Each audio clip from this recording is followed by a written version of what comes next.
தங்கச்சியோட இந்தியன் பேங்க்கு நான் பணம் எடுக்க வந்தேன். பணம் எடுக்க வர்றப்ப திடீர்னு பார்த்தா பேங்க் ஊழியர் ஸ்ட்ரைக்குன்னு சொன்னாங்க. இன்றைக்கி பணம் கண்டிப்பாக எடுத்து மாற்றி ஆகணும். எனக்கு திடீர்னு அறிவிப்பனால எனக்கு பெரிய பாதிப்பாகுது. ஏடிஎம்க்கு சரி ஏடிஎம்லேயாவது பணம் எடுக்கலான்னு வந்தால் ஏடிஎம்லேயும் பணம் எடுக்க முடியலை. அடிக்கடி பார்த்தோம்னா ஏடிஎம்மில் பணம் எல்லாமே இருக்குது. இவ்வளோ தங்கச்சி மடத்தில் உள்ள மக்கள் ரொம்ப கஷ்டப்படுறாங்க. அதனால தான் பேங்க் டயத்தை தான் நாங்கள் பயன்படுத்த வேண்டியிருக்கு. பேங்க்கு திடீர்னு இப்படி ஸ்ட்ரைக்குனால நாங்கள் ரொம்ப கஷ்டத்துக்குள்ளாகிறோம். வியாபாரிகளுக்கு நாங்கள் காசை மாற்றணும் அப்படின்றதுக்காண்டி வர்றோம்.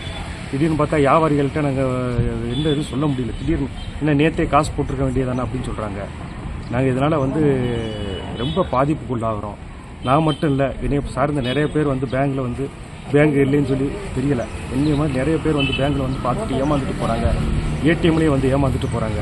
இது பப்ளிக்கு ரொம்ப சிரமமாக இருக்குது இந்த காரியம். வருங்காலத்தில் இந்த மாதிரி மக்கள் சிரமத்துக்கு உள்ளாதபடி வங்கி ஸ்ட்ரைக் இருந்துச்சுன்னா அது மக்களுக்கு முன்னாடியே எங்களுக்கு அறிவிக்கும்படி காண்பது.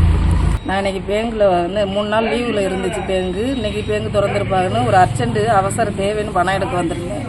இங்கே பார்த்தா பணம் முன்னறிவிப்பு இல்லாமல் பேங்க் அடைச்சி கிடக்கு. நாங்கள் அவசரம் சொல்லி பணம் ஒரு பெரிய அமௌண்ட்டாக ஒரு 50,000மோ 60,000மோ எடுக்க வரும்போது பேங்க் அடைச்சி கிடக்கு. அதே நாங்கள் ஏடிஎம்மில் போய் பணம் அதுக்கு தேவையான பணம் அதுலேருந்து எடுக்க முடியலை. நாங்கள் இப்போ அவசரமாக நாங்கள் என்ன செய்ய முடியும்? வெளியிலையும் போய் எடுக்க முடியாது.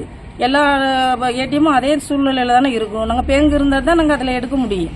மக்கள் ஒவ்வொருத்தவங்களுடைய தேவைகளும் அப்படி தான் இருக்குது. ஒரு மருத்துவ செலவாக இருக்குது, ஒரு வீட்டு தேவைகளாக இருக்குது, ஒரு கல்வி தேவையாக இருக்குது. நாங்கள் அந்த மாதிரி இருக்கும்போது இப்போ முன்னறிவிப்பே இல்லாமல் அவங்க பேங்க் இந்த வேலை நிறுத்தம் பண்ணால் நாங்கள் என்ன பண்ண முடியும்? எங்களுக்கு முன்னக்கூடியே ஒரு தகவல் சொல்லியிருந்தா தான் நாங்கள் முன்னக்கூடியே அந்த பண தேவைகளை நாங்கள் சரி பண்ணியிருக்க முடியும்.